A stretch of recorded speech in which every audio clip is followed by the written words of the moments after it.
NIM 210604110034 dari jurusan Fisika kelas B, Fakultas Sains dan Teknologi, Universitas Islam Negeri Maulana Malik Ibrahim Malang.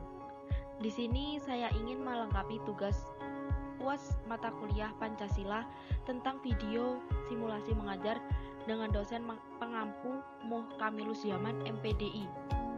Kali ini saya mengambil tema penerapan Pancasila dari masa ke masa. Yang pertama, pada masa Orde Lama, yang kedua, masa Orde Baru, dan yang ketiga, masa Reformasi.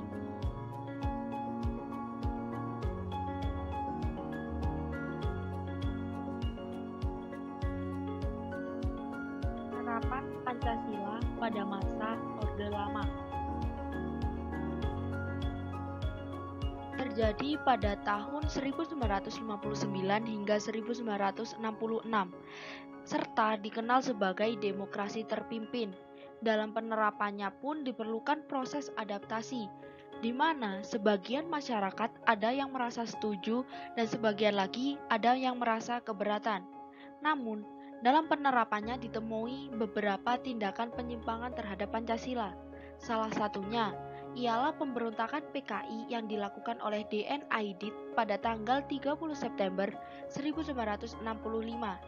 Pemberontakan ini bertujuan untuk mengubah ideologi menjadi komunis. Dan pada masa ini dibentuklah Badan Konstituante untuk menggantikan UUDS 1950, di mana ada dua pandangan besar terhadap dasar negara yang berpengaruh terhadap Badan Konstituante. Yang pertama, kembali ke UUD 1945 dengan Pancasila sebagaimana dirumuskan dalam Piagam Jakarta sebagai dasar negara. Yang kedua, kembali ke UUD 1945 tanpa cadangan. Artinya, dengan Pancasila seperti yang dirumuskan dalam pembukaan UUD yang disahkan PPKI pada tanggal 18 Agustus 1945. Habis kolonial mulai kemerdekaan hingga pemerintahan Soekarno.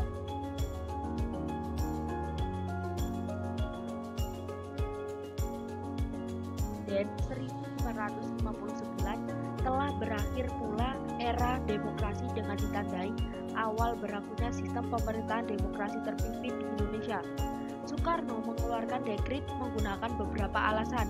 Yang pertama, tidak mendapatkan hasil dari konstituante sehingga pemerintah dan presiden harus kembali pada UUD 1945 pada tanggal 22 Juni 1959. Yang kedua, anggota konstituante sebagian besar menyatakan untuk keluar dalam sidang yang mengakibatkan tugas-tugas kewajiban mereka tidak terselesaikan.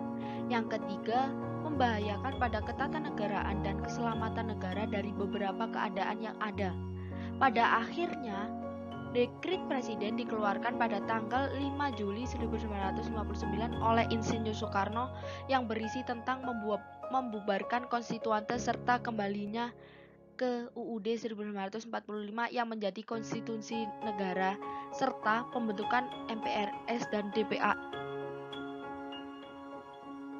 Soekarno setelah mengeluarkan dekrit sangat terobsesi menjadi pemegang kekuasaan absolut di Indonesia dengan melakukan pembubaran paksa Badan Partai Masyumi yang dilakukan pada tanggal 17 Agustus 1960. Soekarno juga memberlakukan demokrasi terpimpin yang mendapat respon dari beberapa partai Islam. Era demokrasi terpimpin dibagi menjadi dua, yaitu periode kristalisasi dan periode kolaborasi. Pada proses kristalisasi berlaku ditandai pemilihan pendukung dan oposisi sebagai mitra dan lawan terhadap kebijakan Soekarno.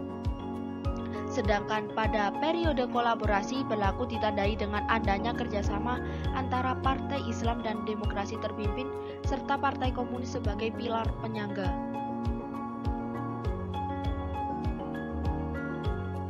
Penerapan masa Orde Baru.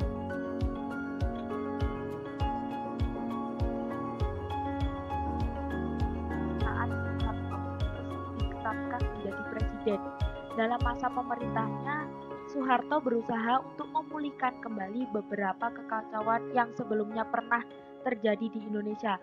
Upaya pemulihan kembali ini ditandai dengan dibuatnya Repelita atau Rencana Pembangunan 5 tahun dan diadakan pemilu, pendidikan pelaksanaan pedoman penghayatan dan pengamalan Pancasila, serta pemerataan pembangunan.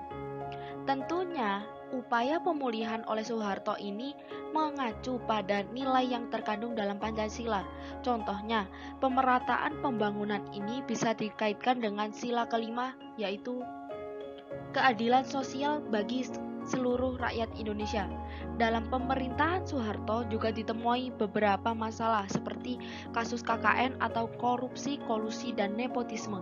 Selain itu, hak berpendapat juga dibatasi dan adanya dwiwangsa ABRI.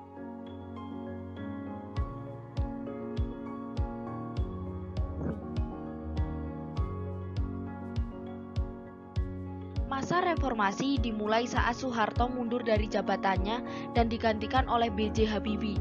Dalam pemerintahannya, B.J. Habibie berusaha untuk memperbaiki sistem ekonomi, mereformasi bidang politik dan hukum, serta mengeluarkan UU Nomor 9 Tahun 1998 tentang kemerdekaan menyatakan pendapat di muka umum, dan lain-lain.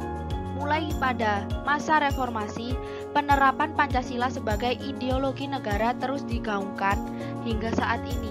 Tidak hanya itu, upaya penggantian ideologi Pancasila dengan ideologi lainnya juga berkurang. Maka, bisa ditarik kesimpulan jika penerapan Pancasila dari masa ke masa selalu mengalami permasalahan atau kendala. Namun, hal ini tidak menyurutkan semangat penerapan Pancasila dalam kehidupan sehari-hari, baik dalam lingkup pemerintahan maupun masyarakat. Sekian dari saya. Terima kasih. Wassalamualaikum warahmatullahi wabarakatuh.